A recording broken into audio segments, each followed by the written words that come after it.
Imagine le scénario suivant. Nous sommes samedi matin, la semaine a été longue, tu as trop travaillé, tu as tellement étudié, tu as tellement charbonné que voilà, tu n'en peux juste plus. Tu as besoin de souffler, tu as besoin de prendre un peu d'air. Et voilà, tu décides de te lever de très bonne heure, tu enfiles ton jogging et tes tennis et tu pars marcher dans un coin où tu peux avoir accès à de la forêt. Voilà, tu as accès à une promenade, peut-être près de chez toi ou loin de chez toi, je sais pas. Et voilà, tu as besoin de souffler. Tu sais que voilà, l'oxygène qui vient des arbres va te faire du bien. Alors tu prends ton courage à deux mains, tu sors de la maison, tu te rends à cet endroit si spécial où il y a tellement d'arbres, tellement de verdure et il y a tellement peu de gens qu'au final ça te permet de réfléchir sur ta vie. Et plus tu avances dans la forêt, plus tu inspires l'air profond des arbres et plus tu te sens détendu, plus tu te sens heureux, plus tu te sens apaisé et calme. Et puis tout à coup, tu entends une voix profonde qui sort du plus profond de ton âme et qui te dit, je mets devant toi trois possibilités. Parmi ces trois possibilités, tu ne peux en choisir qu'une seule. La première, c'est que je te permettrai d'avoir autant d'argent que tu le souhaites. Si tu veux tout l'or du monde, tu me le demandes et tu l'auras. La deuxième possibilité, c'est que je te permets de rencontrer l'amour de ta vie. C'est-à-dire, il y a sur cette terre un être humain qui est destiné pour toi et avec qui tu pourras atteindre ton plein potentiel et vivre heureux jusqu'à ce que la mort vous sépare et tout. Et la troisième possibilité, c'est que je t'offre la sagesse. Si tu veux la possibilité de faire les bons choix, la capacité à mieux t'organiser, à choisir la bonne carrière, à être convaincant, à être cette personne que lorsque tu parles, on t'écoute, voilà, je mets devant toi cette possibilité. Donc, mais tu ne peux choisir qu'une seule chose. Alors, soit tu choisis l'argent, soit tu choisis l'amour, soit tu choisis la sagesse. Qu'est-ce que tu vas choisir? Alors, je t'invite à mettre ton choix, à prendre quelques minutes pour réfléchir. Tu peux mettre pause et en commentaire, tu me dis là, instantanément, c'est quoi que tu choisis? Eh bien, moi, j'ai réfléchi à cette question et je me suis dit, bah, en fait, qu'est-ce que disent les Saintes Écritures? Mais avant d'en parler, eh bien, je te laisse avec le générique. Hello!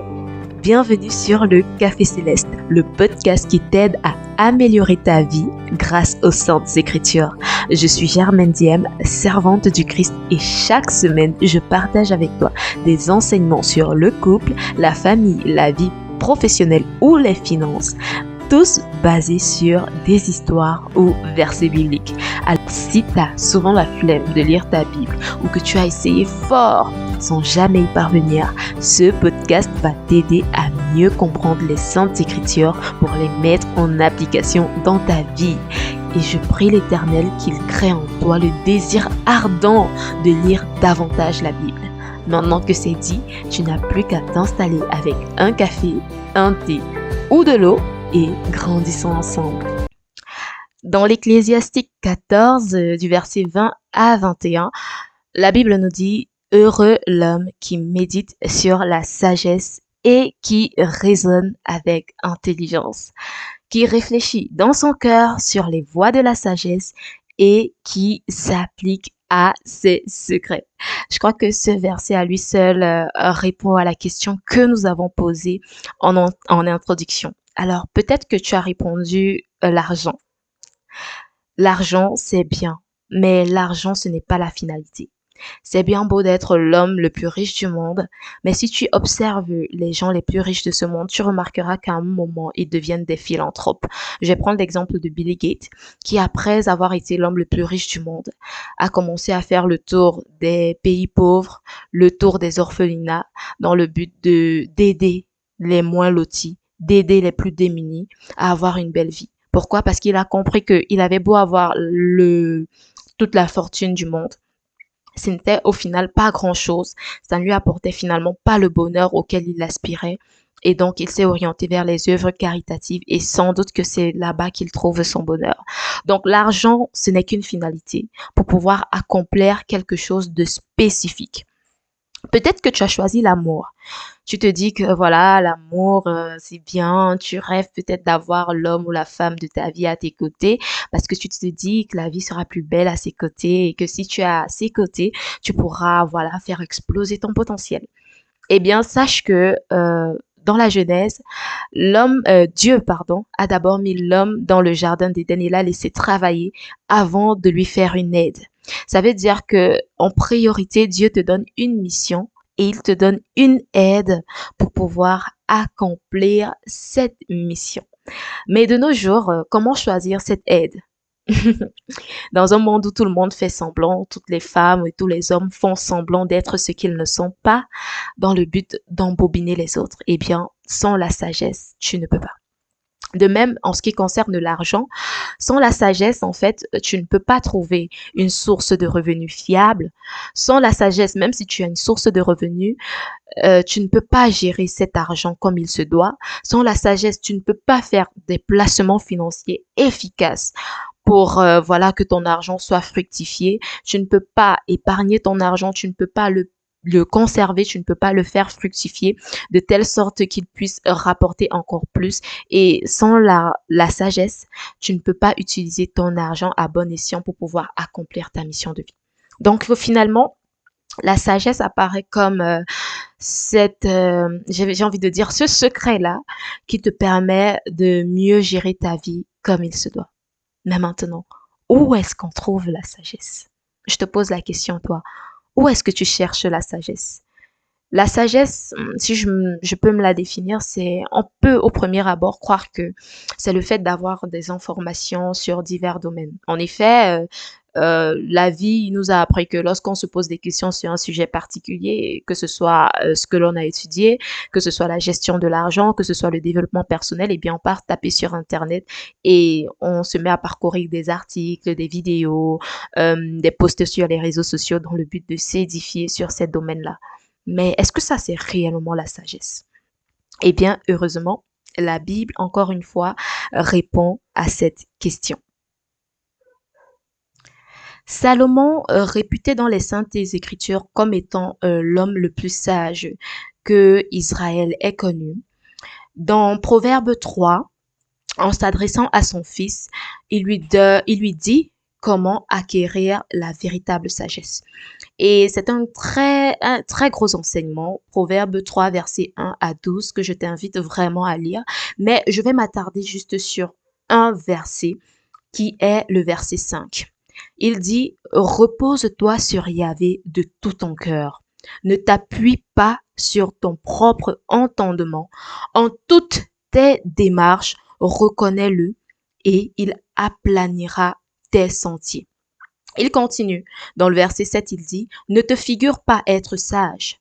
Crains Yahvé et il te détourne du mal. Cela sera salutaire à ton corps et rafraîchira pour tes os.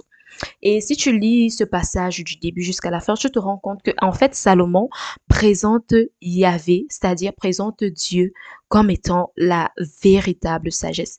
Et ça pousse à s'interroger. Parce que lorsque l'on a des diplômes, parfois, on a l'impression que l'on est intelligent. Mais intelligent, ça ne veut pas dire être sage. L'intelligence, c'est un amas de connaissances que au final on peut comment dire ça, que l'on peut remettre dans le but d'atteindre un objectif spécifique. Je suis intelligent, j'ai des connaissances en maths. Ces connaissances en maths me permettent de résoudre des équations. J'ai des connaissances en électricité. Ces connaissances me permettent d'assurer des maintenances électriques, de changer une ampoule, de remplacer des disjoncteurs ou de réparer d'autres éléments. J'ai des connaissances en marketing. Ces connaissances me permettent de créer des contenus percutants, d'élaborer une stratégie marketing pour pouvoir attirer des clients. Mais la sagesse, c'est ce qui me permettra de réussir ma vie. La sagesse, c'est ce qui me donnera le discernement entre le bien et le mal. La sagesse, c'est ce qui me permettra de savoir que cet homme en face de moi fait semblant. Il ne m'aime pas réellement, il veut juste m'exploiter. La sagesse, c'est ce qui me permettra de savoir que ce mentor, celui qui se dit mon mentor, ne veut pas vraiment m'aider à grandir, mais il veut juste m'exploiter dans le but d'atteindre un objectif spécifique. La sagesse, c'est ce qui me permettra de savoir que celui qui se dit mon ami actuellement n'est pas véritablement mon ami, mais il est proche de moi parce que je lui suis utile, soit parce que je lui permets de combler sa solitude, soit parce que je lui prête de l'argent de temps en temps. Au final, la sagesse, c'est ce qui te permettra véritablement de réussir ta vie. Et tu vois bien que cette sagesse ne se trouve pas dans les livres, elle ne se trouve pas sur Internet, elle ne se trouve pas sur les réseaux sociaux, elle ne se retrouve pas auprès d'un mentor ou d'autres, mais cette véritable sagesse vient de Dieu, d'après les Saintes Écritures. Et moi, je vais te dire pourquoi la sagesse vient de Dieu. Parce que avant que tu ne naisses, Dieu était déjà Dieu. Tu n'as pas choisi le jour de ta naissance. Tu n'as pas choisi tes parents. Ou bien, tu n'as pas choisi tes frères et sœurs. Tu n'as pas choisi ta famille. Tu n'as pas choisi ton pays. Tu n'as pas choisi l'école où tu as fréquenté quand tu étais tout petit. Il y a plein de choses au final que tu n'as pas choisi. Tu n'as pas choisi les épreuves auxquelles la vie t'a soumise. Mais Dieu, oui. Il a choisi toutes les circonstances dans lesquelles tu es né. En fait, s'il fallait définir la vie serait un peu comme un livre et nous serions les différents personnages du livre et Dieu serait l'écrivain. Ça veut dire que en fait, il a écrit chaque passage, chaque chapitre de ta vie, il les a écrits, mais toi, tu ne sais pas en fait de quoi il s'agit. Et le seul moyen pour toi de faire ce qu'il y a lieu de faire, le seul moyen pour toi d'accomplir ta destinée, c'est d'être proche de l'écrivain de ta vie, celui qui a designé chaque jour de ta vie, afin qu'il te révèle qu'est-ce que tu dois faire, comment tu dois te comporter, quel chemin tu dois choisir. C'est ça la véritable sagesse. Au final, la véritable sagesse, c'est Dieu. La véritable sagesse, c'est avoir la crainte de Dieu. Et si tu n'es toujours pas convaincu, sache que Dieu, dans son infinie sagesse, dans la Bible, te met en garde contre les faux enseignements. Il te met en garde contre les faux docteurs. Et oui, il avait également prévu ça. Au final, la Bible regorge de passages où on te parle de la sagesse. On te dit c'est quoi la véritable sagesse. Je te recommande de lire les Proverbes, l'Ecclésiaste, le livre de sagesse et l'Ecclésiastique. Il regorge de passages sur la sagesse et en mon sens, hein, tu n'as pas besoin de coach en développement personnel si tu es capable de comprendre ces différents livres de la Bible. Car il n'y a rien de nouveau sous le soleil. Tout ce que les coachs en développement personnel te disent, ce sont juste en fait des pâles copies de ce que tu retrouveras dans ces différents livres.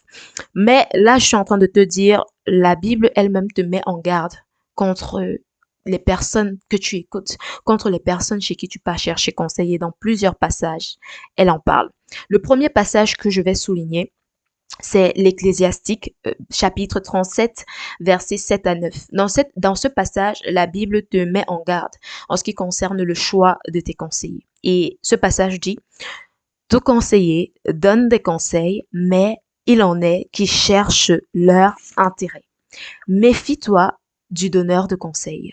Demande-toi d'abord de quoi il a besoin, car il donne ses conseils dans son propre intérêt, de crainte qu'il ne jette son dévolu sur toi.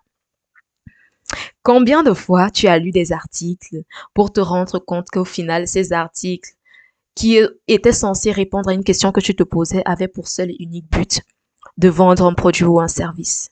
Combien de fois tu as écouté un extrait de vidéo, une vidéo qui était censée répondre à une question que tu te posais sur une thématique précise et au final on te disait pour avoir la réponse finale, il faut acheter la formation complète. Je ne vais pas tenir le compte parce que moi, en tant que créatrice de contenu et en tant que marketeuse, j'ai été amenée à écrire ce type de contenu et à produire ce type de vidéo. C'est une monnaie courante en ce qui concerne le marketing. On appelle ça de l'inbound marketing. On produit du contenu pour répondre à tes questions, mais surtout pour t'attirer, t'inciter à payer un produit ou un service particulier. En soi, ce n'est pas toujours une mauvaise chose si le produit ou le service qui est vendu te permet réellement de répondre à ton besoin. Parce que oui, parfois, les informations seules ne suffisent pas. Il te faut des informations supplémentaires et un seul article ou une petite vidéo ne saurait répondre en l'ensemble dans la question que tu te poses. Il faut soit un livre complet, soit un livre complet. Mais encore faudrait-il que la personne qui vendent la formation, qui vendent le livre, soit bien intentionnée. Encore faudrait-il que la personne qui vende le produit et qui vende le service soit réellement qualifiée. Je vais prendre l'exemple dans mon domaine qui est le marketing. En fait, j'ai tellement de domaines, mais l'un de mes domaines qui est le marketing. Si quelqu'un te vend une formation sur le marketing aujourd'hui, il faut te poser la question, est-ce que cette personne a un business fonctionnel? Est-ce que cette personne a des produits ou des services qu'elle vend?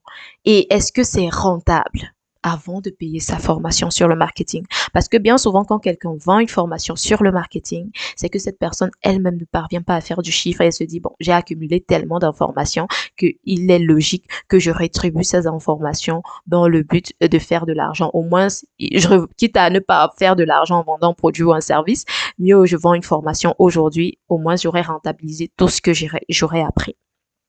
C'est comme ça que ça fonctionne.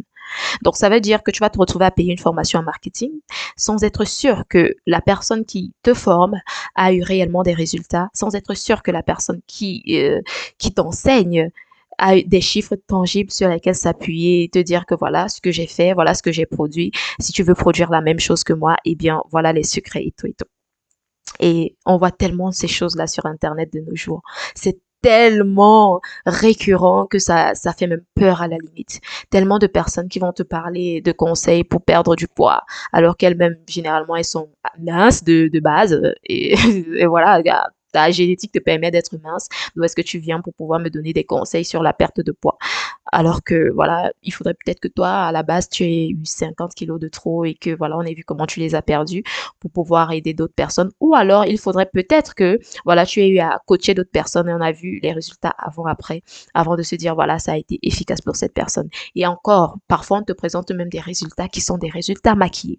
C'est pour dire qu'il y a tellement de faux aujourd'hui sur les réseaux sociaux, tellement de faux aujourd'hui sur Internet que tu ne sais même plus vraiment à qui se fier.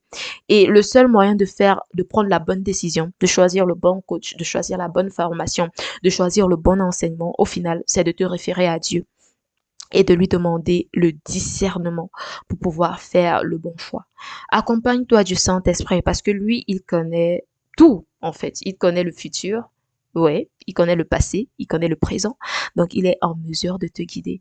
Mais tellement ton intelligence, tellement notre intelligence humaine nous pousse à l'orgueil quand on se dit ah comment je vais prier pour prendre une décision, non ça n'a pas de sens. Je suis capable de le faire par moi-même. Hein, j'ai quand même le bac plus j'ai quand même le bac plus 20, quoi. J'ai pas besoin de prier, mon ami. La prière, c'est pour les faibles. Non, non, non. La prière, c'est pour les véritables sages. Ces personnes qui ont compris que les choses se font d'abord spirituellement avant de se faire physiquement. Et mon ami, si tu ne pries pas, sache que tu seras le pantin des autres. J'ai pas dit si tu ne vends pas. J'ai pas dit si tu ne produis pas du contenu. J'ai pas dit si voilà, tu n'essayes pas de manipuler les autres. J'ai vraiment dit si tu ne pries pas, tu seras le pantin des autres. Tu seras soit le pantin d'un gourou sur Internet, soit le pantin d'un proche, d'un ami, d'un membre de la famille, ou peut-être même le pantin de ton mari ou de ta femme, ce qu'on ne souhaite pas. Donc, en gros, la véritable sagesse, c'est celle qui vient de Dieu. Il faut faire attention à tous ces enseignements erronés que tu reçois. Et la deuxième partie, le deuxième passage dans lequel on nous met en garde contre les faux enseignements, c'est dans le deuxième épître de Saint Pierre, le chapitre 2, du verset 1 à 3. Dans ce passage-là, les Écritures disent, il y a eu de faux prophètes dans le peuple, comme il y aura aussi parmi vous de faux docteurs qui introduiront des sectes pernicieuses et qui, reniant le maître qui les a rachetés, attireront sur eux-mêmes une prompte perdition. Beaucoup suivront leur débauche et la voix de la vérité sera blasphémée à cause d'eux. Par cupidité, Au moyen de paroles trompeuses, ils trafiqueront de vous, eux dont le jugement depuis longtemps n'est pas inactif et dont la perdition ne sommeille pas. Ce passage, le jour où je suis tombée sur ce passage, j'ai eu l'impression de voir plusieurs années de ma vie défiler devant mes yeux et c'était comme si un voile s'était brisé, véritablement. J'ai pris conscience de toutes les informations que j'avais accumulées, de toutes les fausses informations, tous les faux enseignements que j'avais reçus. Et je me suis dit, waouh, donc c'est donc ça la vie. Eh oui, c'est ça la vie. Tu n'as qu'une seule vie, je tiens à te le dire. Ta vie, c'est pas un jeu. Si tu joues avec ta vie, tant pis, tu n'auras que tes yeux pour pleurer lorsque la mort te surprendra. Parce que la mort vient comme un voleur. Si tu prends ta vie comme un jeu, si tu suis n'importe qui, si tu fais n'importe quoi, voilà, parce que tu penses que voilà, tu es jeune, tu peux vivre, tu dois tenter autant de choses qu'il le faudra, parce que voilà, c'est la vie après tout, eh bien, tu risques de t'en mordre les doigts. Fais très attention aux personnes que tu suis. Très attention aux personnes qui s'arrogent le droit de t'enseigner, peut-être parce qu'elles ont reçu de gros diplômes, parce que les enseignements qui viennent de ces personnes ne sont pas toujours bienveillants. Comme on a dit précédemment, beaucoup de personnes, avant de suivre les conseils de quelqu'un, demande-toi d'abord de quoi est-ce que la personne a besoin.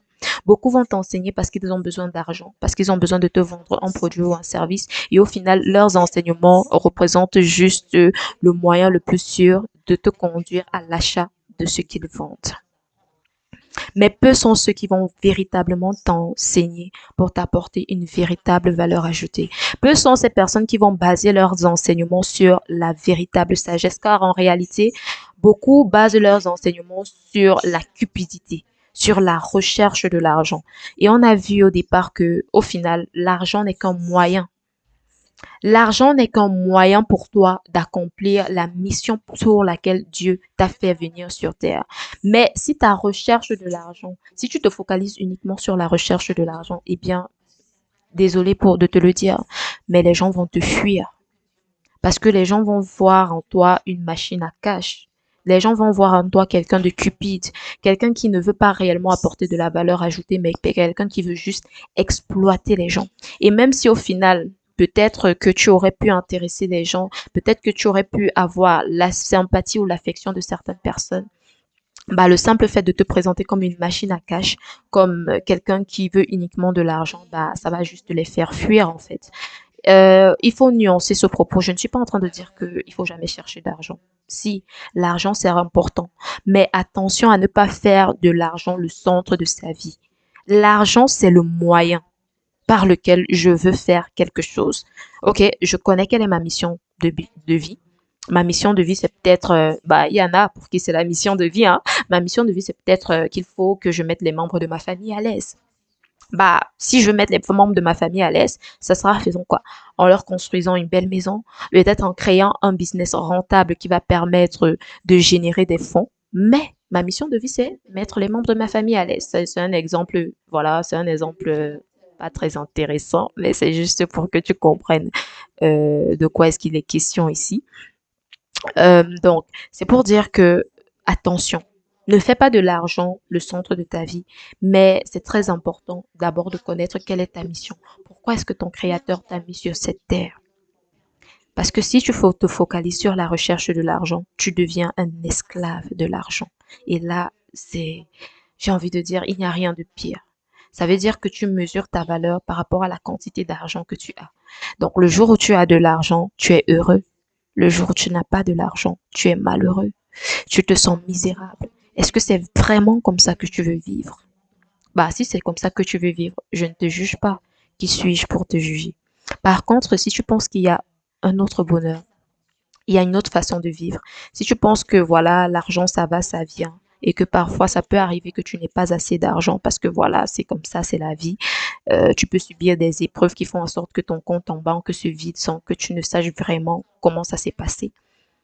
Si tu penses que c'est possible, eh bien, il faudrait que tu bases ton bonheur sur autre chose, sur quelque chose de plus stable. Et la chose la plus stable qui existe, en fait, c'est Dieu, qui est le même aujourd'hui, qui était le même hier et qui sera toujours le même demain. Donc, voilà, en fait, en gros, s'il faut résumer, la véritable sagesse, ça ne vient pas de ce qu'on t'apprend sur les réseaux sociaux, ça ne vient pas de ces enseignements erronés, étriqués, qui viennent de certains conseillers qui, au final, ne s'intéressent juste qu'à ton argent. Mais la véritable sagesse, c'est celle qui vient de Dieu le Père. Donc, je t'invite véritablement à lire l'Ecclésiastique. Tu peux parcourir tous les passages que j'ai cités au cours de ce podcast. Je vais mettre dans les ressources de cet épisode. Je vais remettre ces passages, je vais remettre ces versets que tu puisses les consulter dans ta Bible. Je rappelle que moi, j'utilise la Bible de Jérusalem, qui s'apparente, je crois, à la Bible top, euh, euh, verset, la version de 8 secondes. Donc, tu peux également en acheter une si tu n'en as pas, ou alors tu peux télécharger l'application Bible. C'est totalement gratuit. Et puis voilà, commence à lire tes saintes écritures. En attendant, je te donne rendez-vous. Je crois que cet épisode sera publié un mardi. Donc, je te donne rendez-vous jeudi à 19h. D'ici là, prends soin de toi et sois béni. Bye.